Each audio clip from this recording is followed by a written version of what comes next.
Saludos hermanos, nuevamente bienvenidos a Pensamiento Cristiano y esta es otra entrevista de escatología donde tengo un invitado especial hablándonos de postmilenialismo. Previamente les había compartido, ¿no?, un taller sobre las posiciones a milenialismo, estoy creando con dispensacionalismo, premilenialismo histórico y claro, me falta el postmilenialismo. Así que he conseguido un hermano llamado Natán de Chile.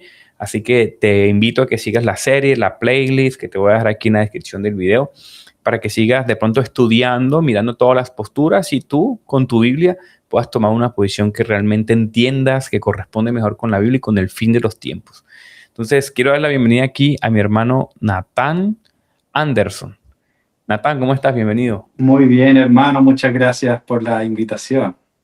No, gracias a ti. Eres de Chile, por tu acento, me parece. Sí, soy de Chile, vivo en un pueblo aquí en la costa que se llama Pichilemu, así que Ok, ahí estamos. ok, me alegra. Yo le hago una pregunta a todo el que llega acá. ¿Por qué nosotros, Natán, tenemos que escucharte hablar de escatología? ¿Por qué podemos aprender de ti? ¿Qué tienes para ofrecernos? No tengo idea, hermano. No, la verdad es que, bueno, yo creo que más que escuchar de mí específicamente, el tema de la escatología es un tema que puede ser controversial, pero también es de mucha edificación para la iglesia, creo yo, si se entiende correctamente. Y todos nosotros tenemos algún tipo de visión o perspectiva en cuanto al futuro, qué dirección va nuestras vidas, qué dirección va el mundo y todo esto. Entonces, yo creo que es una parte fundamental dentro del cristianismo y también dentro del ser humano, ¿no? De mirar al futuro y preguntando como dónde va todo esto. Y yo creo que la escatología va muy de la mano con esa pregunta. Y aún más importante porque el Señor nos dejó su palabra para edificación y para que podamos entender. El Señor no nos dio su palabra para ocultar misterios, sino para revelar de su verdad. Entonces, yo creo que por esa razón puede ser edificante el estudio de la escatología, y si yo puedo aportar en algo a algún hermano que pueda pensar un poco más sobre este tema o quizás verlo de una perspectiva que no había considerado antes, creo que puede ser de provecho. Tú dices sostener la postura postmilenialista. ¿Tú podríamos Así definirnos es. qué es eso? ¿Qué es el postmilenialismo? Sí, bueno, básicamente la visión postmilenial es la perspectiva en cuanto a el futuro de la iglesia y la venida del Señor, que ve una expectativa gloriosa para los tiempos postreros, ve a una iglesia triunfante por el poder del Evangelio, avanzando a todas las naciones y llenando la tierra con la gloria de Dios. Y ve más que un fin de la historia catastrófico, ve un fin de la historia de naciones rendidas a los pies de Cristo. Cristo vuelve, sí, al final de un periodo extendido de paz y de prosperidad entre las naciones. Entonces sí esperamos la segunda venida de Cristo, pero con una expectativa de gloriosos tiempos postreros antes de ese día, básicamente. Y en eso se Buenísimo. diferencia de las otras posturas. Y obviamente hay otros detalles, hay otros elementos, pero yo creo que ese optimismo histórico es lo más relevante. Excelente. Bueno, sabemos que esta postura históricamente fue postura de grandes avivamientos, reformadores, sociales. En pocos minutos, ¿qué dice el posmilenialismo que va a pasar con el mundo antes de que Cristo regrese? El postmilenialismo sostiene que el reino de Dios se estableció en la tierra con la primera venida del Señor, que Cristo cuando vino y predicó que el reino del cielo se había acercado, y él mandó a sus discípulos en la gran comisión a discipular a las naciones, ¿cierto? Que el reino nació y el reino desde ese tiempo ha ido creciendo en la tierra, tal como la parábola que cuenta nuestro Señor de la semilla de mostaza, ¿cierto? Que el reino es como una semilla de mostaza que empieza pequeño, pero va lentamente creciendo hasta ser un gran árbol y dice que las aves de la tierra descansan en ese árbol. Entonces nosotros vemos el crecimiento del reino con la llegada de nuestro Señor en el primer siglo, empezando muy pequeño, empezando con solo un pequeño grupo de discípulos, ¿cierto? Y en Pentecostés Pedro predica y más se van sumando, más discípulos se van sumando, y que ese proceso que empezó en ese tiempo sigue hasta el día de hoy, un proceso de avance progresivo, de crecimiento, y que seguirá ascendiendo hasta que veamos un mundo donde las naciones reconocen el señorío de Cristo, tal como vemos en la profecía de Isaías capítulo 2, esta visión de las naciones que fluyen al monte Sión, ¿cierto? Y son enseñados en la ley de Dios, en los mandamientos de Dios, y hay paz entre las naciones. Vemos en esa visión de Isaías capítulo 2, del 1 al 5, y dice que ya no hay guerra entre las naciones, ya no se adiestran más para la guerra. Entonces, vemos esa visión gloriosa en el futuro, que va a ser un periodo extendido de paz, de naciones rendidas a los pies de Cristo, y generaciones y generaciones van a pasar en esa situación, en ese estado, y después de eso Cristo volverá. Entonces ese es como el esquema bien general, podríamos decir. Una pregunta que he visto como una falacia común, no tenía las preguntas. No, bueno, no sé si llamarlo falacia, simplemente es una argumentación contra el postmilenialismo. Pero algunos dicen que hay políticos, geopolíticos, teólogos, gente incluso de otras religiones, o otras denominaciones cristianas un poco más heterodoxas, que dicen que condenan con la palabra dominianismo. O sea, que muchas veces la postura postmilenialista tiene esa visión de dominio del mundo, que se confunde con una geopolítica agresiva. No sé si has escuchado un poco al respecto.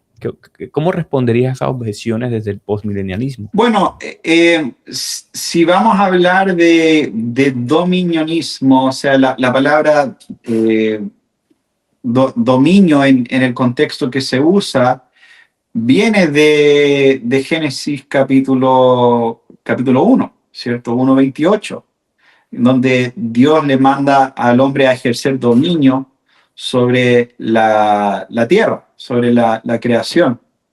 Y nosotros entendemos la gran comisión como, de cierta manera, una continuación de ese mandato de dominio, ¿cierto? Que Dios le dio al principio al hombre.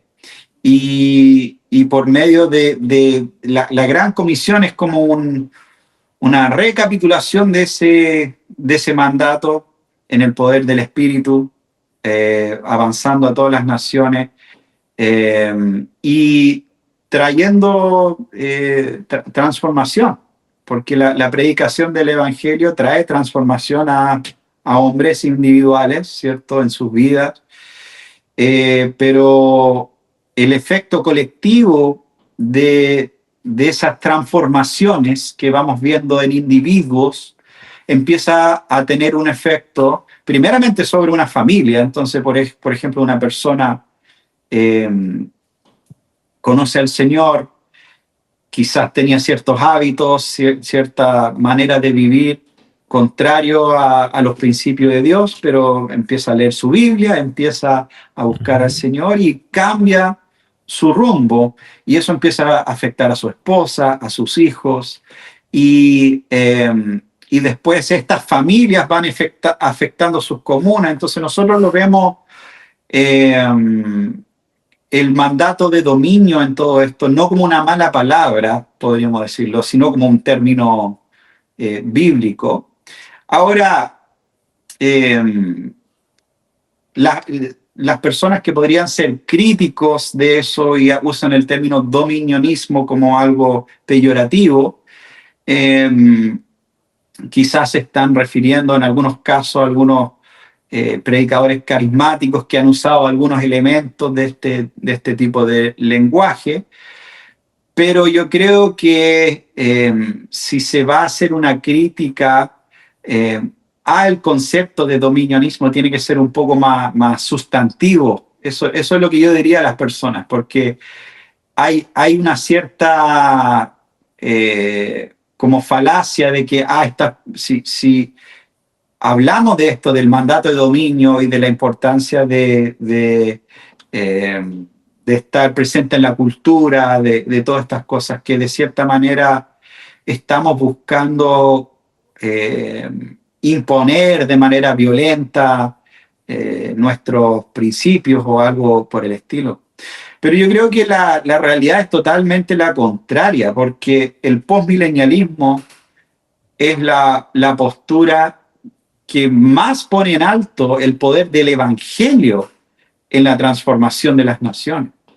Y el problema, lamentablemente, con las otras posturas escatológicas es que por lo general no creen que el evangelio de manera masiva va a transformar las naciones.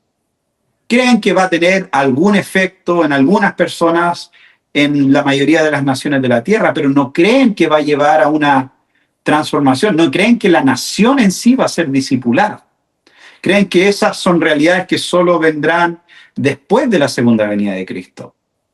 Entonces, nosotros no confiamos por esa razón desde la visión postmilenial netamente en estrategias políticas o estrategias violentas para lograr esos fines, porque creemos que no se van a lograr si no hay una transformación masiva por el Espíritu de Dios en la población general. O sea, no es algo que se puede fingir con algunas buenas leyes, por ejemplo.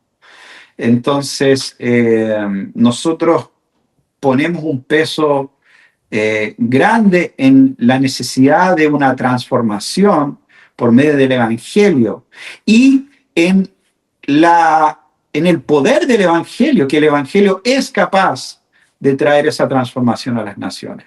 El posmilenialismo tiene esta visión optimista de la realidad, pero nosotros vemos Primera Guerra Mundial, Segunda Guerra Mundial, movimientos ideológicos, el mundo que parece como más oscuro, cada día parece como menos permeable por el Evangelio. ¿Cómo respondes tú desde el posmilenialismo a eso? Vivimos en tiempos bastante increíbles y sin precedente en la historia de la humanidad. El hecho de que tú y yo podemos conversar de esta manera, separado por miles de kilómetros y distancia, es algo que otras generaciones ni siquiera podían soñar de algo así. Y cuando alguien plantea, normalmente parado en un escenario bien grande con un sistema de sonido que vale miles y miles de dólares, con tecnología de punta, que esta es la peor generación que ha existido en la historia de la humanidad, que esta es la última generación y que todo se está acabando y el mundo está horrible, yo creo que no es congruente con la realidad, pero sí es congruente con un discurso que se ha implantado y que se vuelve probable por el hecho de que nosotros estamos tan conectados que, mira, es muy fácil tomar tu teléfono y ver imágenes todo el día de cosas horribles que están sucediendo en el mundo.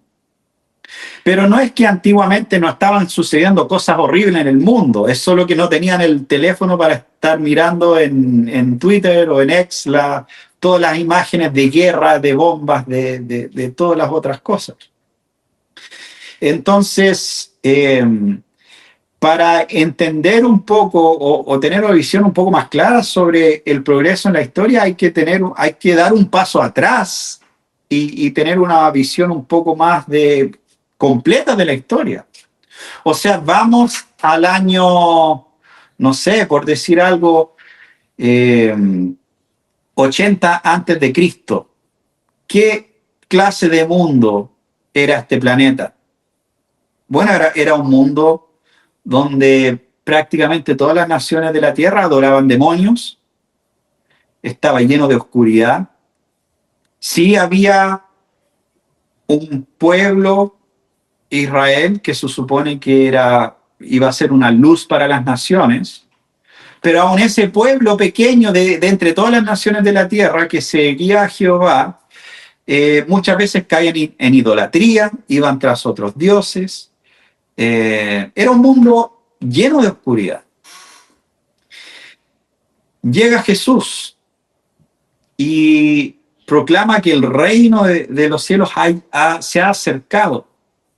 Y le dice a Pedro: sobre esta roca construiré mi iglesia y las puertas del Hades no prevalecerán. Y empezó a construir su iglesia.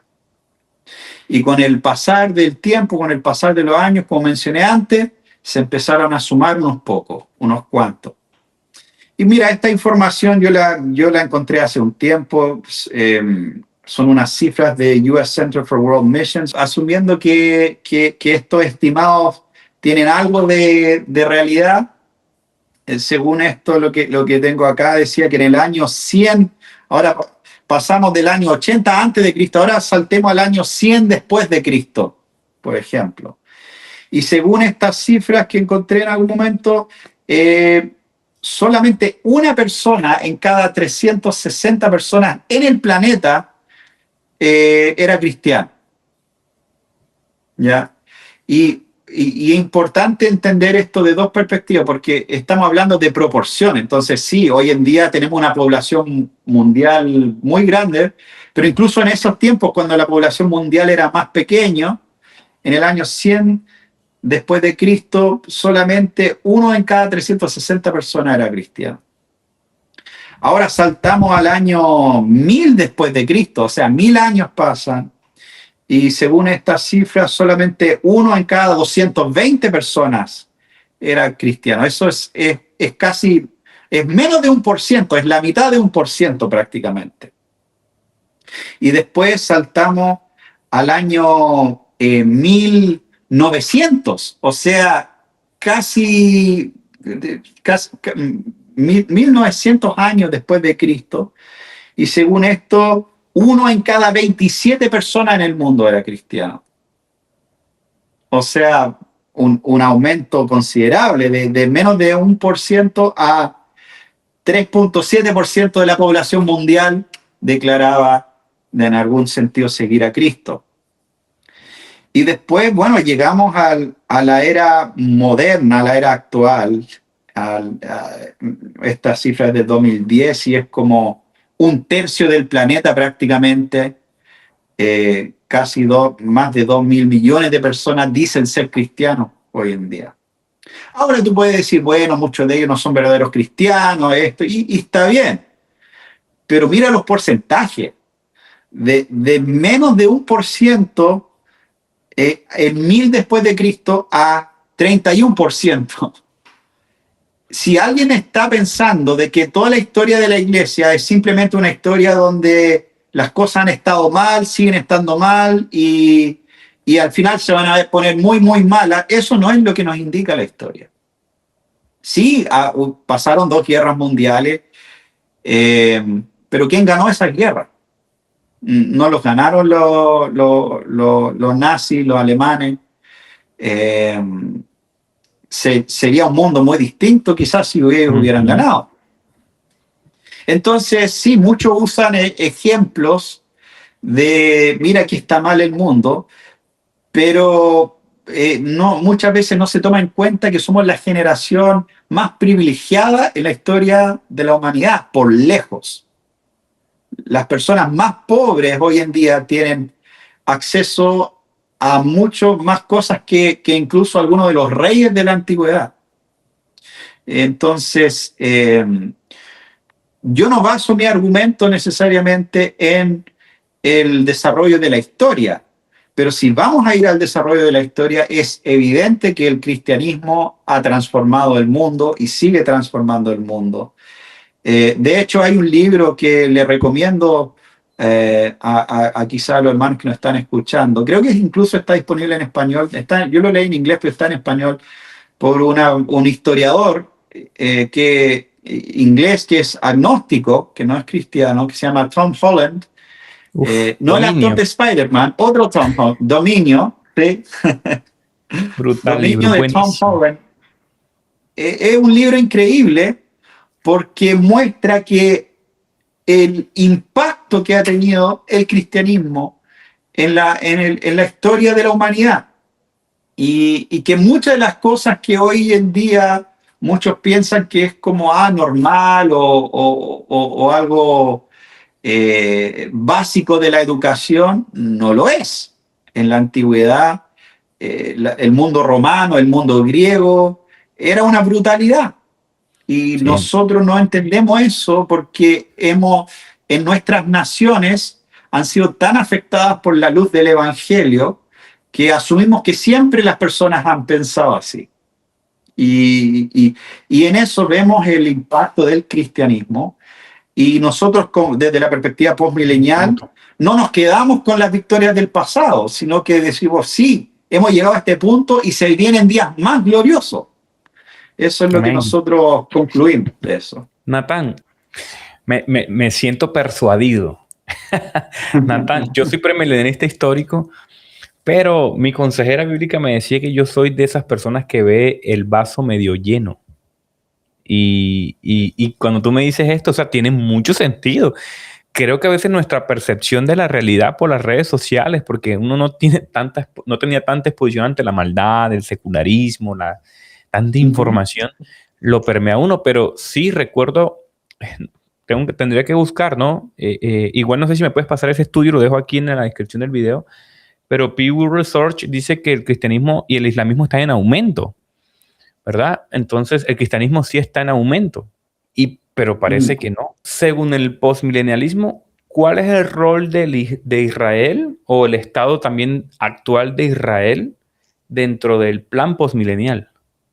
Antes de continuar, por favor, permíteme brevemente invitarte a un curso donde vamos a estar estudiando escatología bíblica. Vamos a ver los siguientes temas y vas a tener acceso a una plataforma donde vas a poder entender todos estos contenidos que estamos hablando: postmilenialismo, amilenialismo, dispensacionalismo, todas estas formas hermenéuticas de abordar la Biblia y saber cómo es el asunto de los últimos tiempos, cómo va a ser los últimos días de la humanidad. Te voy a dejar el enlace en la descripción, en el primer comentario de este video. Y bueno, hay unas clases en vivo. Me gustaría invitarte a mi comunidad y presentarte a todos los que hacemos parte y vamos a ir creciendo juntos. Me gustaría conocerte. Nos vemos allá adentro. Esa es buena pregunta. Claro, hoy en día, por lo general, tú tienes los bandos de los premilenialistas que son muy, por lo general, especialmente el dispensacionalismo, ven un rol muy grande para Israel, ven muy importante a Israel en el plan escatológico de Dios. Y por otro lado, tienes la mayoría de los amilenialistas que dicen, bueno, Dios ya no tiene un plan con Israel y no es un punto relevante en la escatología. Pero lo que algunos no saben es que en realidad los postmilenialistas estaban hablando de estos temas de Israel antes que los dispensacionalistas y estaban orando por la conversión de los judíos y incluso en algunos casos estaban involucrados en judíos volver a la tierra en esos años. Pero mira, la visión postmilenial, y hay un libro, La Esperanza Puritana, de Ian Murray, que tiene una sección sobre esto que es muy relevante, pero Eh, el postmilenialismo, por lo general, hay algunos postmilenialistas modernos que piensan casi lo mismo que los amilenialistas, pero por lo general, si tú ves como la mayoría de ellos, de los intérpretes postmileniales, esperan una futura conversión de Israel y ven eso como una parte importante del plan escatológico de Dios y de esta visión global del Evangelio permeando las naciones. Muchos de ellos ven esto incluso como la conversión de Israel como algo casi sobrenatural que va a ser la primicia o el inicio de una evangelización global que va a llenar toda la tierra. Otros lo ven como la última parte, como que todas las naciones van a venir al Señor y Israel va a ser como de los últimos que está resistiendo, pero después se van a volver a Cristo, pero de cualquier forma lo ve como una parte importante. Entonces, y este punto siempre lo encuentro súper relevante porque a veces incluso yo y otros hemos sido acusados de ser antisemita o algo por el estilo. Pero yo digo, un momento, en nuestra visión, en el futuro Israel va a volverse al Señor. En la visión dispensacional va a haber una gran tribulación y 2/3 de los judíos van a morir en esa gran tribulación. Entonces solamente el último tercio que sobrevive todo eso va a recibir algo de bendición, ¿me entiendes? Entonces yo creo que nosotros tenemos la visión más optimista para Israel que de todas las visiones escatológicas, porque nosotros creemos que no vemos profetizado una futura catástrofe para ellos, una futura masacre, sino que vemos profetizado una futura gran conversión. Y que en algún momento ese Israel étnico, que hoy día en su gran mayoría está endurecido contra el Señor, se va a volver al Señor. Entonces, bueno, para más de eso les recomiendo mucho, como mencioné, el libro de Ian Murray, The Puritan Hope se llama en inglés, es un clásico, y también en español hay como una versión no oficial, semi-traducida, que ni siquiera está completa, me parece, pero por la esperanza puritana lo pueden buscar. Ahora, Natán, ¿el estado actual de Israel es el que habla la Biblia? Ese otro tema. Porque nosotros lo que esperamos es una futura conversión de las personas, del pueblo. Pero tampoco no creemos necesariamente que el hecho de que ellos estén habitando ahí o que algo pasó en 1948, que fue como mágico, y de hecho ni siquiera el dispensacionalismo clásico cree eso. ¿Sí? Es solamente Hal Lindsey que tuvo esta idea de que Israel era como el reloj profético y que 1948 marcaba el inicio de la última generación y todo esto. Entonces, bueno, no sé si vemos tan relevante el tema de la tierra, aunque como mencioné, habían algunos postmileniales que sí veían eso, el retorno a la tierra, como algo relevante. Algo pausible. Y es por eso que ellos también estaban como involucrados en eso. O sea, algunas figuras postmileniales, creo que John Owen, posiblemente algunos otros, tenían algo de interés como el Imperio Británico por eso, básicamente. Pero lo principal que yo veo es la inclusión de ellos como pueblo a la iglesia. Y yo creo que el punto importante es que Israel, cuando se vuelva al Señor, no va a ser como un segundo pueblo de Dios. No va a ser como una otra categoría de pueblo de Dios. Dios solo tiene un pueblo y van a entrar a ser parte de la iglesia. Va a ser un solo pueblo. Okay. Entonces yo creo que ese es el punto más distintivo con el dispensacionalismo particularmente, que nosotros vemos una futura gran conversión de Israel, pero como parte del mismo pueblo cristiano, pueblo de Dios. Ok. Me gustaría saber tu visión postmilenialista sobre Satanás. ¿Satanás está atado? O sea, y si Satanás está atado, ¿cómo ves el auge de esta oscuridad espiritual que de pronto hay en Europa? Por ejemplo, entiendo que mis amigos misioneros en España, en Francia, son lugares muy áridos, cada vez más seculares. Sí, bueno, yo creo que la pregunta si Satanás está atado, de cierta manera, es más bien cuál es tu interpretación de Apocalipsis capítulo 20. O sea, es Ajá. como cómo entendemos este texto que dice, ¿cierto? Voy a leerlo brevemente acá, Apocalipsis 20.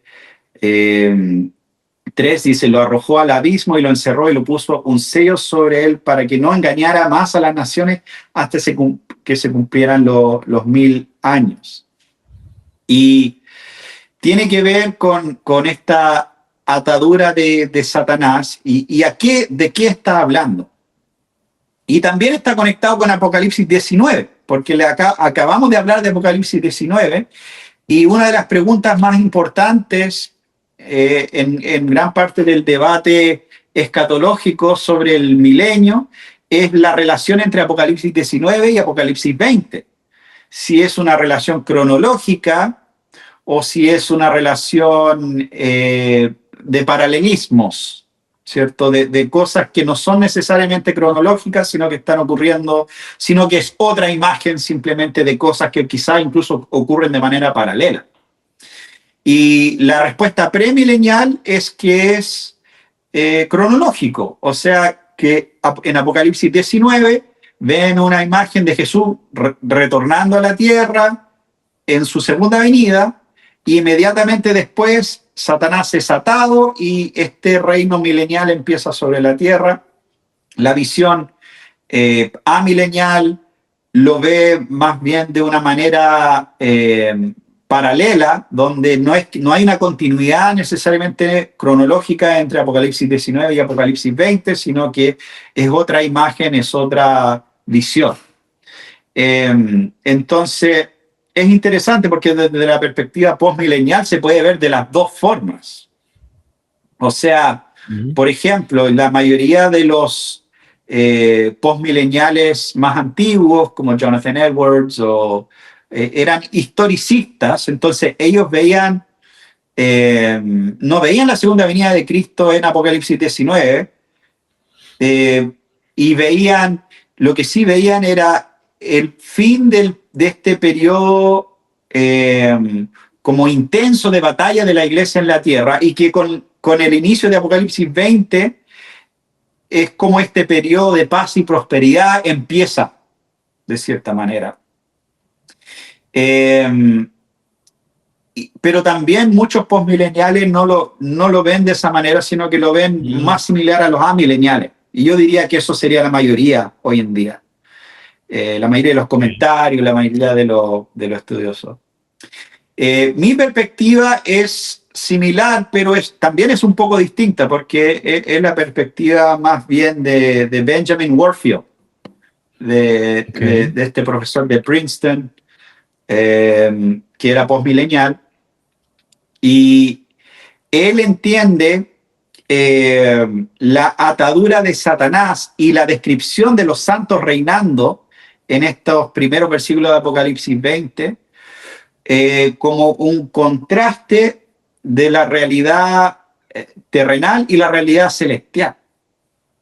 Entonces, Apocalipsis 19, vemos la realidad terrenal, vemos como Jesús conquistando y todo esto, pero en Apocalipsis 20 vemos a una visión de los santos reinando con Cristo, los que mueren en el Señor, y van al estado intermedio, van a la presencia del Señor, están reinando con Él en el cielo.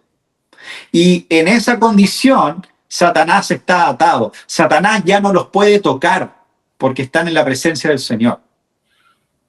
Entonces, Satanás está desatado en la tierra, pero no tiene acceso a los santos que están en la presencia del Señor. básicamente. Entonces, esa es como la perspectiva. Entonces, entonces, desde ese punto de vista, para mí no es un conflicto decir que Satanás está atado en cuanto al cielo, pero está desatado en la tierra, anda como león rugiente, está buscando devorar a los santos. Entonces, de esa manera, por lo menos desde mi perspectiva, no hay un conflicto ahí. Ok. Sí, y ahí voy. De hecho, ahorita lees Apocalipsis 23, ahora vamos a Apocalipsis 24. Dice, los mártires de la tribulación serán resucitados para gobernar. Pero también en Lucas 18:20 dice, cuando el hombre del Hijo venga, ¿hallará fe en la tierra? Segunda de Timoteo 3 dice, describe tiempos peligrosos. Y realmente hay muchos pasajes que parece que tendremos más tribulación. ¿Cómo armonizas tú estos pasajes? O más bien la pregunta sería, ¿tú reconoces que hay pasajes difíciles para interpretar dentro de tu sistema? Mira, primero quiero tocar el versículo 4, porque hay un detalle ahí que solamente quiero destacar. Dice, vi las almas de los que habían sido Decapitados. decapitados por causa del testimonio de Jesús y la palabra de Dios. Entonces, ve las almas de estas personas, no los ve resucitados. Los ve porque está viendo las almas de ellos que están en el cielo. Y entonces, en ese contexto, están muertos, pero ahora están en el cielo. Entonces, yo no los veo, o sea, recibieron persecución y dificultades en la tierra, pero ahora están en la presencia del Señor. Ahora, en cuanto a porque mencionaste un par de pasajes, ¿no? Y o sea, yo creo que hay que entender correctamente esos pasajes bíblicos simplemente, pero yo no los veo como grandes problemas, honestamente, cuando lo miramos un poco más de cerca. O sea, por ejemplo, el texto que mencionaste cuando habla de la viuda persistente, ¿cierto? El Señor que va con el juez injusto y es persistente en su oración. Y termina haciendo la pregunta, cuando venga el Hijo del Hombre, ¿encontrará fe en la tierra? ¿Cierto? En primer lugar, y yo creo que uno de los puntos más importantes es que no contesta la pregunta. No dice, y también hay que preguntarse esto, ¿a qué se refiere con fe en la tierra? Está diciendo, o sea, si nosotros decimos que la respuesta es no, está diciendo que no habrán cristianos en la tierra, que la fe cristiana será ausente el día que Cristo vuelva a la tierra. Yo creo que no. O está diciendo que sí habrán personas creyentes en la tierra, pero tendrán una fe muy débil, ¿cierto? Si lo estamos asumiendo que la respuesta es negativa, ¿no? Entonces muchas veces no consideramos mucho lo que dice el texto, pero yo creo que incluso lo más importante acá es que ni siquiera es un texto escatológico. El contexto de esto es la oración fervente, es la persistencia en oración. Y entonces es un llamado a la introspección en las personas que lo están escuchando, ¿sí? ¿Dónde está tu fe? Básicamente es lo que le está diciendo. ¿Cuánta fe tienes? ¿Tienes la fe como esta mujer persistente de ir al juez injusto una y otra vez hasta que consigue? Si una mujer puede hacer eso con un juez injusto, ¿cuánto más no vas a ser persistente en tus oraciones a tu Padre Celestial? Ese es el contexto.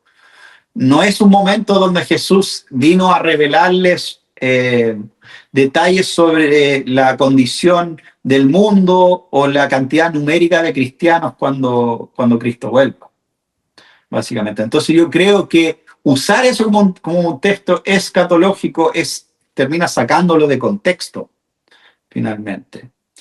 Okay. Y bueno, así hay otros pasajes también que podemos considerar y que pueden considerarse difíciles en algunas ideas. Sí, yo creo que aquí está el meollo de todo el asunto, es mi sistema de interpretación. Ahora, yo quiero ir un poco más a la historia, a lo que sigue. Bueno, supongamos que ya me convenciste. Pero entonces, ¿cuál es la responsabilidad que le da tu escatología a la iglesia hoy en política, en cultura, en educación? ¿Qué nos recomiendas tú entonces como cristianos desde tu postura?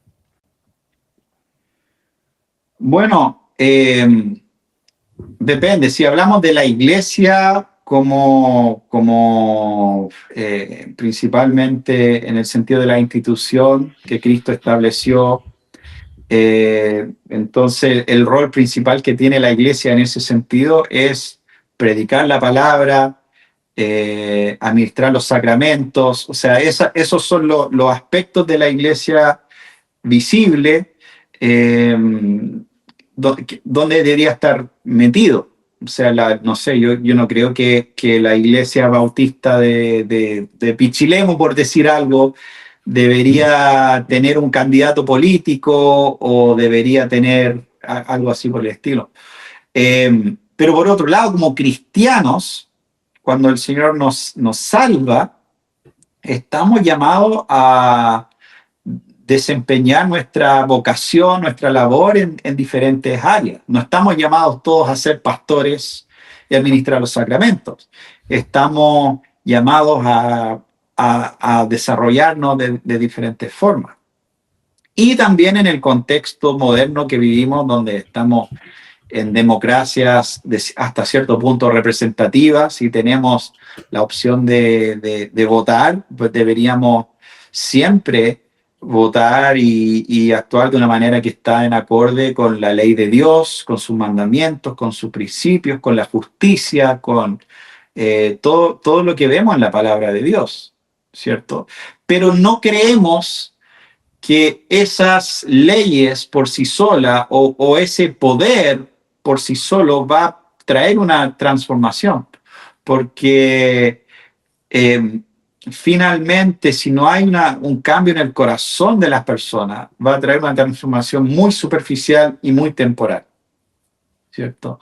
Entonces, nuestra visión es: si el Señor te ha dado dones y talentos en negocios, incluso en la política o en la Fuerza Armada, o lo que sea la vocación que Dios te ha dado, desempeñarte como cristiano según lo que Dios te ha dado, y buscar, escudriñar la palabra de Dios para hacerlo de una manera que lo honra a Él ante todas las cosas.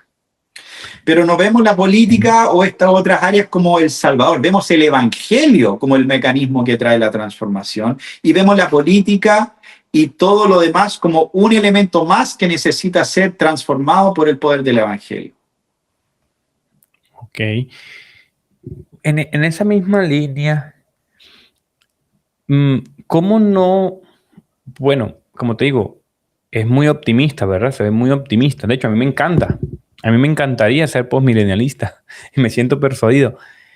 Pero esto, ¿qué le dirías a una persona que diga, no se puede confundir la predicación del evangelio para transformación mundial como un proyecto como de reconquista cultural? ¿Cómo no desviarse? ¿Cómo no confundir estas dos cosas en la práctica? Bueno, es que el proyecto en primer lugar, un proyecto de reconquista cultural no me parece necesariamente como algo negativo. O sea, sino desear que la justicia de Dios y los principios de Dios sean establecidos. Venga tu reino, hágase tu voluntad, en la tierra como en el cielo. Es lo que oramos. El Señor nos manda a orar de esa manera. Y desear que nuestros hijos puedan vivir en un mundo donde el tráfico humano sea algo del pasado, por ejemplo. Yo creo que todos están de acuerdo que eso es algo horrible. No es algo negativo, ni es algo... ¿me entiendes? No. El punto, yo creo que muchas veces lo que pasa es que hay principios bíblicos y hay temas de justicia bíblica que a muchos cristianos no les parece ni importante ni les interesa. Y por lo tanto es más fácil decir, no, es que eso es la batalla cultural y nosotros no somos de eso. Pero si tú les preguntas, o sea, sinceramente, ¿tú crees que si tú crees que es bueno que los cristianos estén involucrados en terminar con el tráfico humano en tu nación?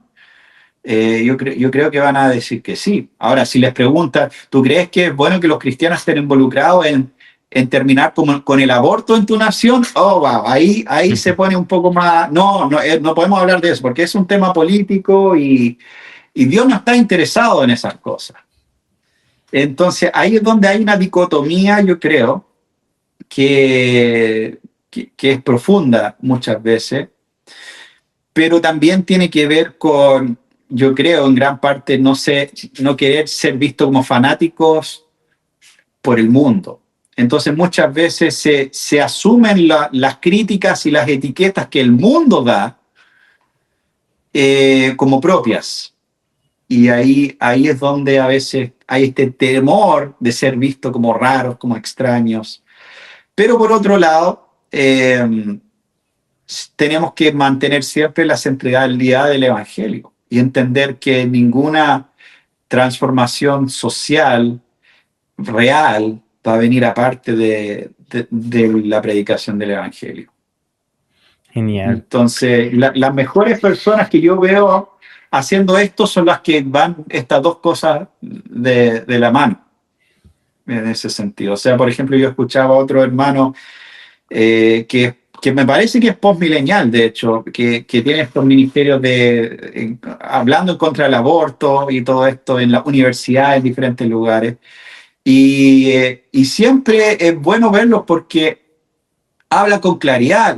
La palabra, o sea, la ley de Dios dice esto, nosotros no puedes tomar una vida inocente. O sea, y por otro lado dicen, hay perdón en Jesucristo, puedes tener paz con Dios si tú has hecho estas cosas, y llaman a las personas al arrepentimiento, al Evangelio.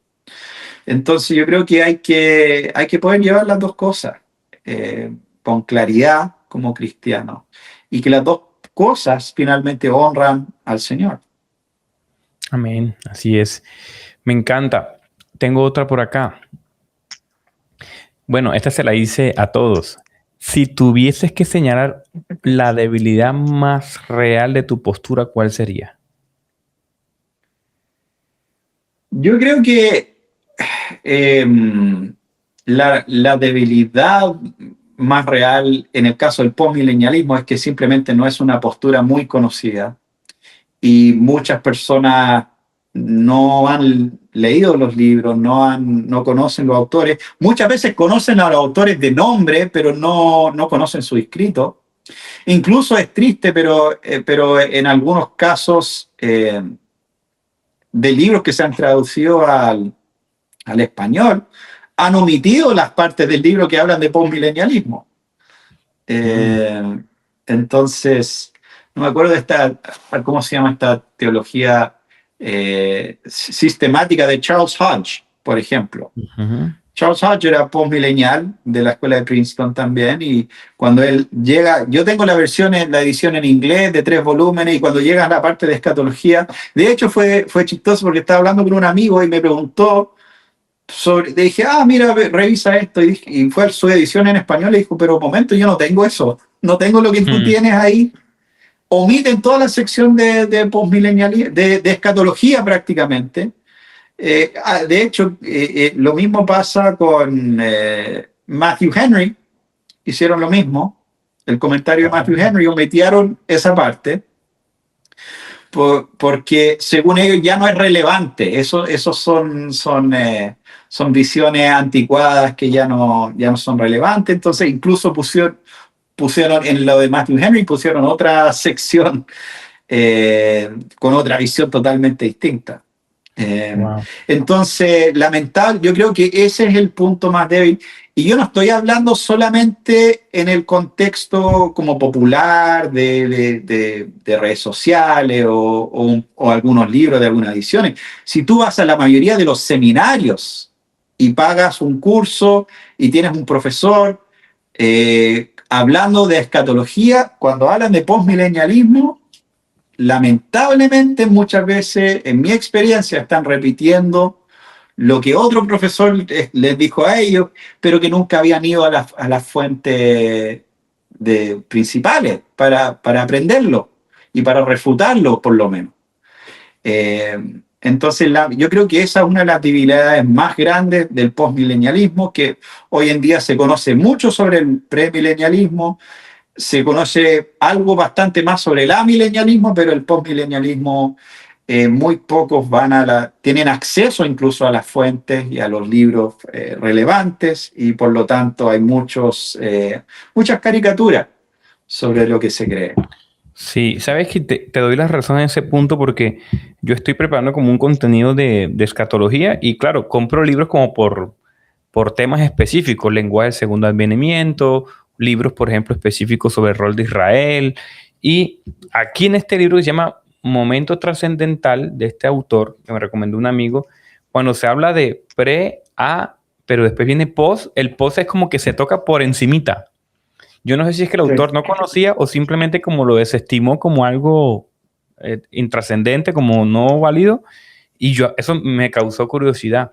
Yo no sé si tú eres de soteriología calvinista, arminiana, pero también me doy cuenta que el arminianismo tiene como esas debilidades editoriales, como que las editoriales son como más inclinadas al calvinismo, a los comentarios calvinistas, no al arminianismo, hay poco material. Me he dado cuenta de eso. Bueno, y es interesante ese punto. Y bueno, yo soy calvinista, pero John Wesley era postmilenial, por ejemplo. Entonces, si tú ves libros sobre escatología wesleyana, era postmilenial originalmente. Ahora, sí, muchas personas no saben eso porque claro, no hay un interés en el tema, entonces queda como un poco en el olvido. Y entonces, por otro ldel lado calvinista también, yo diría, la mayoría de los grandes expositores del primer gran despertar, por ejemplo, hay un George Marsden, un historiador norteamericano, decía que el postmilenialismo era la postura dominante en Norteamérica entre la revolución, la guerra revolucionaria en los Estados Unidos, hasta la guerra civil. Durante ese periodo era la visión más común entre las iglesias, básicamente. Vale, buenísimo. No sé si nos recomiendas para finalizar libros para revisar. Tú decías, bueno, no hay buena literatura en español, en inglés, que yo pueda dejar aquí en la descripción para que los hermanos puedan adquirir. Sí. Bueno, yo no sé si mencioné, pero yo en el 2020, una de las razones por qué me metí más en este tema o empecé a tener un poco más de visibilidad hablando del postmilenialismo, es porque yo produje un documental que se llama En la Tierra como en el Cielo, y que justamente habla del postmilenialismo. Tengo algunas entrevistas con Douglas Wilson, Kenneth Gentry y alguna otra figura sobre este tema, justamente. Es un muy buen recurso. El original es en inglés, pero también hay una versión doblada al español que está disponible en YouTube, que lo pueden buscar, y esa es una buena introducción. De hecho, originalmente yo iba a hacer esa película todo en español, por el hecho de que no habían recursos de libros y esas cosas disponibles en español. Entonces eso fue gran parte de la razón que yo quería hacer la película, para hacer esto un poco más visible. Y gracias a Dios, desde el 2020 hasta ahora se han publicado varios libros desde la perspectiva postmilenial. Él tendrá el dominio de Kenneth Gentry, probablemente uno de los libros más completos que está disponible en español. No, Natán, buenísimo. Gracias de verdad por tu tiempo, muy valioso. Como siempre, esto es como un abrebocas, entonces yo creo que en tu canal de YouTube ya creo que hay bastantes herramientas. Gracias por tu tiempo, de verdad que lo valoro mucho, por sacar el tiempo y por edificarnos a nosotros acá. Yo voy persuadido, yo voy a leer.